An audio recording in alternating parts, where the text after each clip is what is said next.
Le dauphin silencieux, comment Paul Biya prépare son trône pour Franck.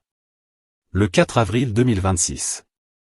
Une date qui restera gravée dans l'histoire constitutionnelle du Cameroun. Ce jour-là, le Parlement camerounais vote une révision constitutionnelle. En silence. Sans débat véritable. Sans que le peuple soit consulté. Et au cœur de cette révision, une seule mesure. Une seule. Mais quelle mesure? Le rétablissement du poste de vice-président de la République. En apparence, rien d'extraordinaire. Dans de nombreux pays, le vice-président existe. C'est normal. C'est banal. Mais au Cameroun, rien n'est jamais banal. Rien n'est jamais ce qu'il semble être. Et derrière chaque texte de loi, il y a toujours une main. Toujours un agenda. Toujours un secret. Alors voilà la vraie question, celle que personne ne veut poser à voix haute, qui sera ce vice-président? Et pourquoi maintenant? Restez avec moi. Parce que ce que vous allez apprendre dans les prochaines minutes va changer votre manière de regarder le pouvoir au Cameroun.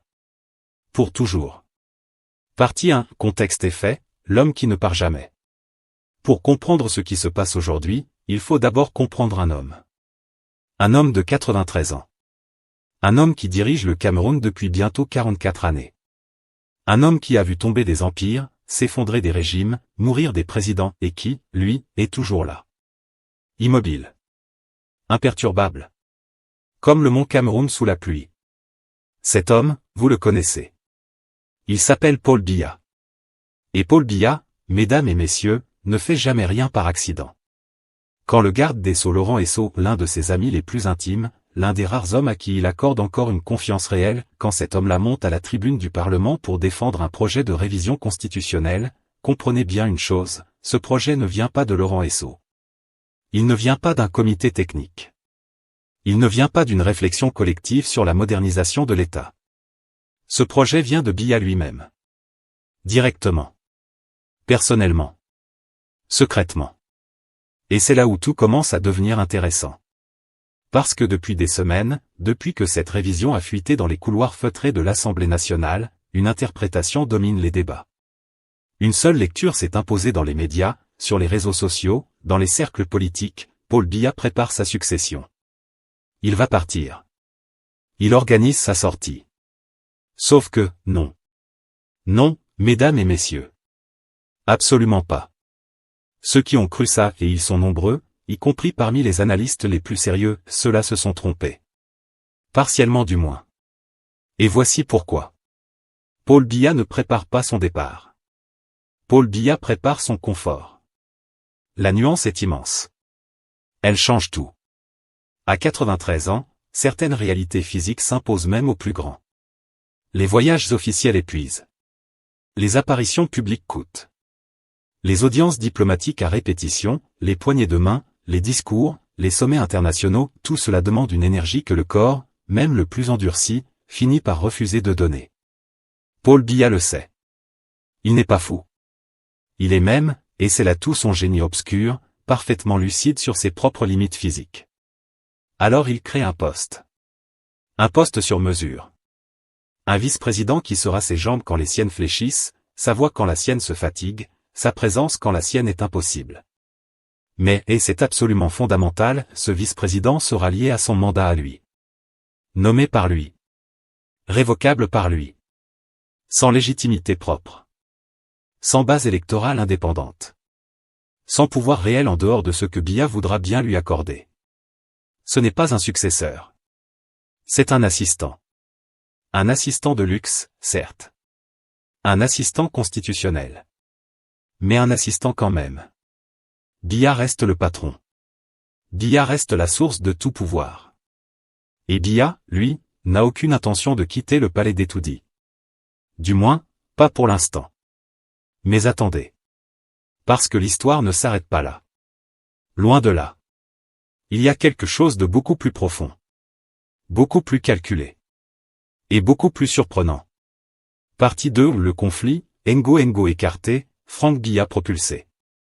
Pendant des années, un homme a tenu les rênes de l'appareil présidentiel dans l'ombre de Biya. Un homme puissant. Redouté. Influent. Son nom, Ferdinand Ngo. Secrétaire général de la présidence de la République.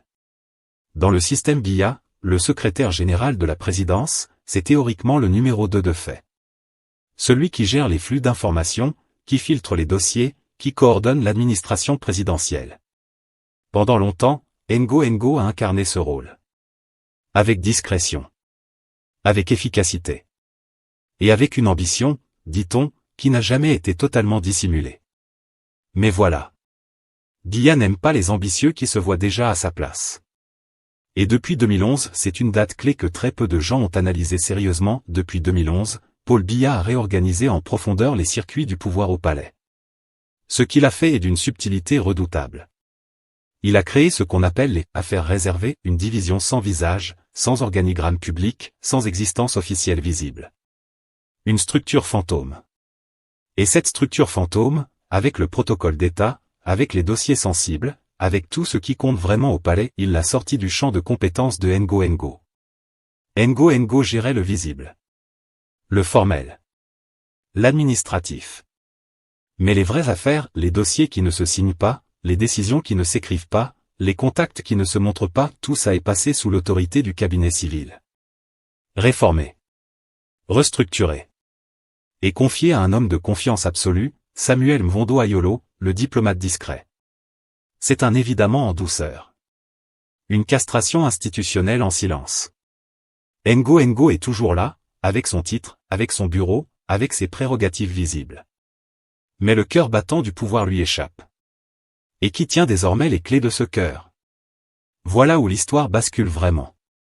Voilà où vous devez vraiment être attentif. Depuis la période Covid, cette période étrange où le monde s'est arrêté et où les cours présidentielles se sont vidés de leurs courtisans habituels, depuis ce moment-là, une présence nouvelle s'est installée durablement dans l'environnement immédiat de Paul Biya. Une présence jeune. Discrète. Familiale. Franck Emmanuel Olivier Biya. Le fils. Officiellement, Franck Biya n'a pas de titre. Pas de fonction gouvernementale. Pas de mandat public. Il n'est rien dans l'organigramme de l'État camerounais. Mais dans les faits? Dans les faits, Franck Biya est partout où ça compte. Il veille sur son père. Il gère des dossiers réservés.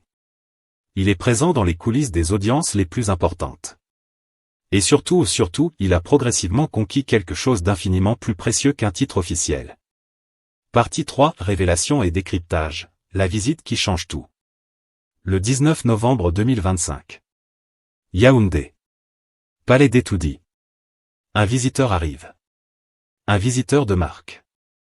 Teodoro Nguema Obiang, surnommé Teddy, dans les cercles diplomatiques, vice-président de la Guinée équatoriale et fils du président Obiang Nguema Mbazogo. Ce n'est pas une visite ordinaire. 2 heures. 2 heures de séance de travail en tête-à-tête entre Paul Biya et Teddy Obiang. Sans délégation pléthorique. Sans l'habituel balai de conseillers et de secrétaires. Biya en personne. Sa pile de documents. Et son invité. Un tête-à-tête sans précédent dans les annales diplomatiques récentes du Cameroun. La presse a eu droit, depuis le perron, à une explication convenue, discussion sur la coopération commerciale entre les deux pays voisins. Une formule diplomatique standard. Le genre de phrase qu'on dit quand on ne veut rien dire. Mais voici ce que personne n'a vraiment analysé. Teodoro Nguema Obiang n'était pas là comme représentant de la Guinée équatoriale. Il était là comme modèle vivant. Comme témoin d'une expérience. Comme porteur d'un message très précis de son père à son grand frère, Paul Biya. Car souvenez-vous. Quelques semaines plus tôt, à peine réélu en octobre 2026, Biya avait reçu en tout premier parmi les chefs d'État africains ce même Teddy Obiang. Et les cadeaux échangés lors de cette rencontre dépassaient largement le cadre protocolaire habituel. Des présents remis en main propre par un Biya visiblement satisfait. Satisfait de quoi exactement? De l'expertise de ce jeune vice-président. De son mode de fonctionnement. De la manière dont il a appris à décharger son père des tâches épuisantes tout en laissant le vieux président garder le contrôle réel des dossiers lourds.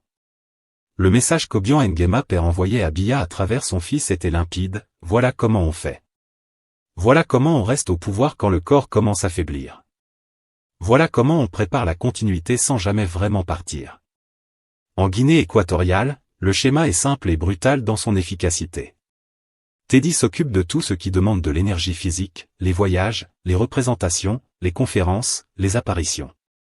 Son père, lui, reste dans l'ombre des palais et gère les dossiers lourds, les vraies décisions, les vraies négociations, le vrai pouvoir. C'est une monarchie déguisée en république. Une transmission dynastique habillée en continuité institutionnelle.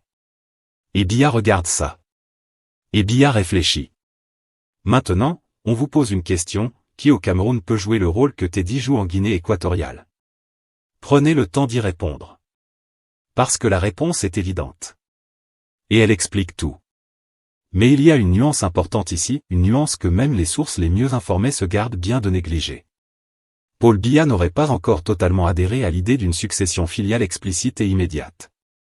Une partie de lui résiste encore. Peut-être par orgueil. Peut-être par crainte de l'image que cela renverrait.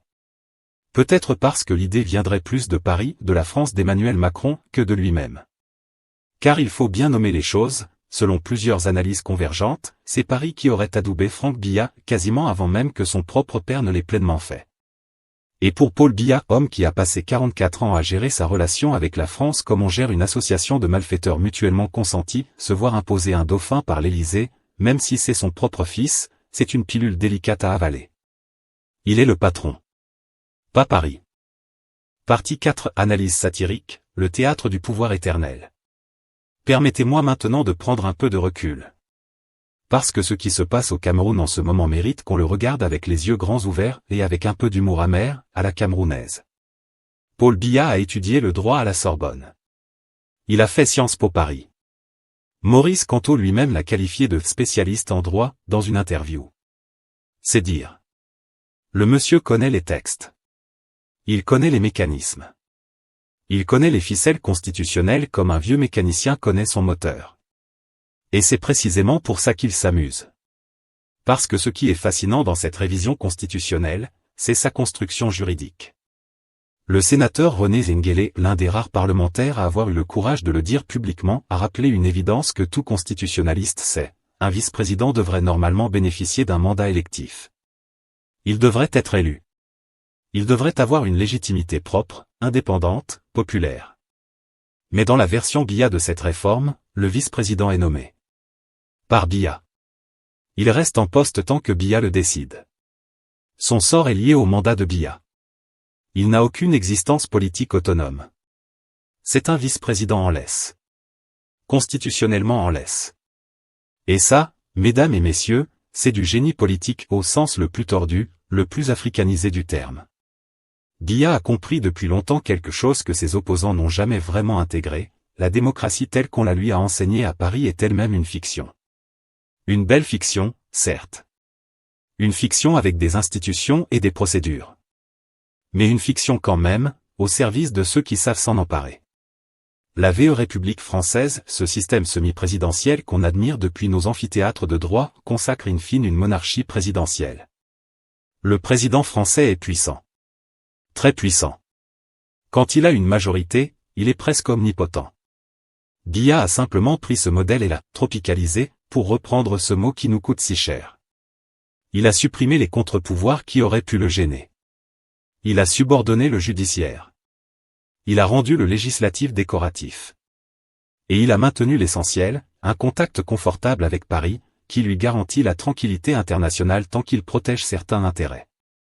Et dans ce système, que peuvent faire les Camerounais? Crier. Sur les réseaux sociaux.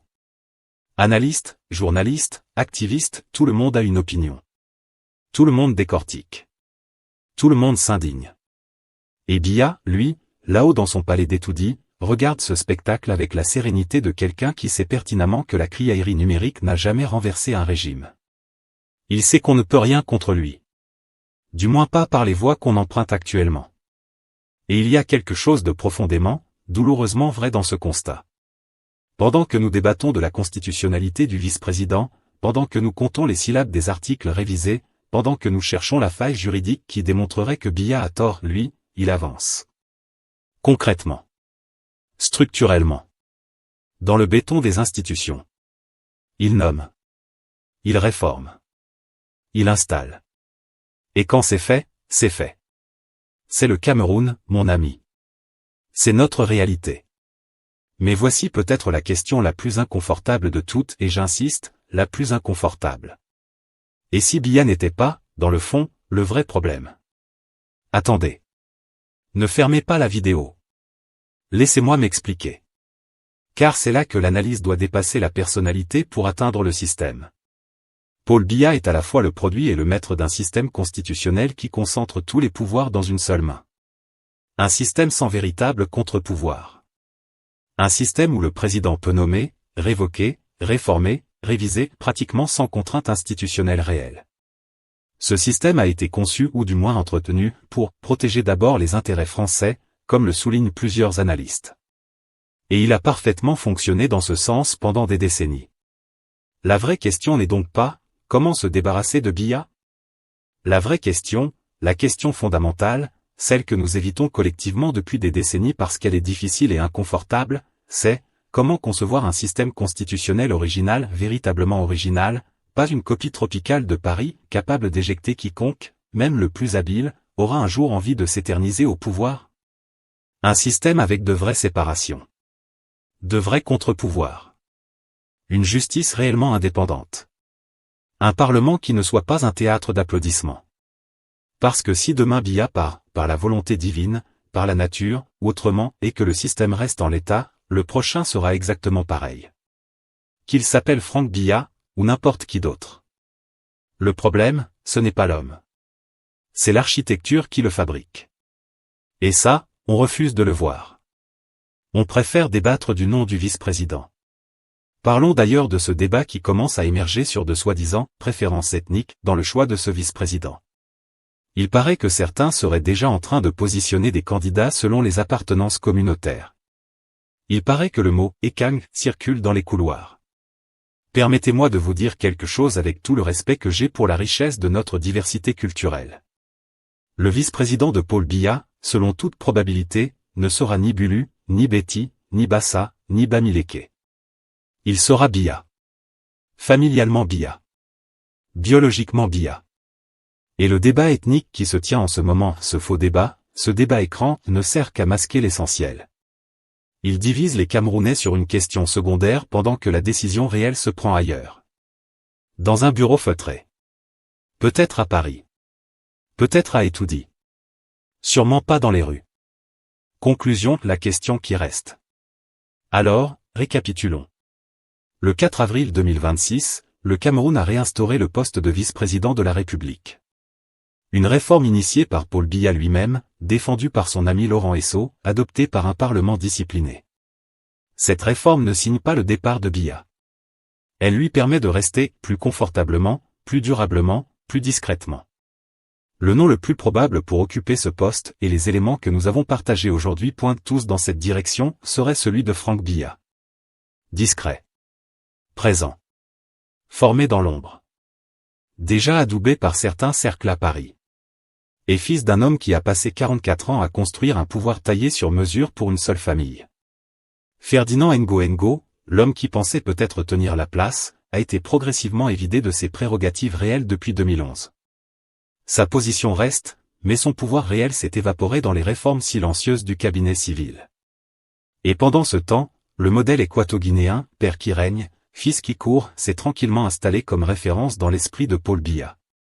Ce n'est pas de la science-fiction. Ce n'est pas de la conspiration. Ce sont des éléments, des faits observables, des tendances convergentes que des analyses sérieuses permettent de dégager. Mais voici la réflexion finale que je vous laisse. Dans toute cette histoire, le vice-président, la succession, la réforme, Franck Biya, la France, la Guinée équatoriale, dans tout ce théâtre politique spectaculaire, nous, Camerounais, où sommes-nous? Nous sommes spectateurs. Encore une fois. Brillants dans nos analyses. Précis dans nos décryptages. Éloquents dans nos indignations. Et absents dans la construction d'une alternative réelle. Biya peut se permettre tout ce qu'il fait parce que le système le lui permet. Et le système continuera à permettre ça à son successeur, quel qu'il soit, tant qu'on ne l'aura pas fondamentalement réinventé. Pas réformé. Réinventé. Alors je vous pose directement la question, à vous qui regardez cette vidéo, à vous qui avez suivi jusqu'ici. Est-ce que nous sommes prêts, en tant que Camerounais, à dépasser le débat sur les hommes pour enfin avoir le débat sur le système? Ou allons-nous attendre que Franck Biya s'installe pour recommencer le même cycle, les mêmes analyses, les mêmes indignations, les mêmes criailleries, pendant encore 44 ans? La réponse, elle est entre vos mains. Pas entre les siennes. Si cette analyse vous a éclairé, partagez-la. Commentez. Débattez. Parce que le vrai contre-pouvoir, aujourd'hui, c'est la conscience collective d'un peuple informé. Et ce peuple, c'est vous.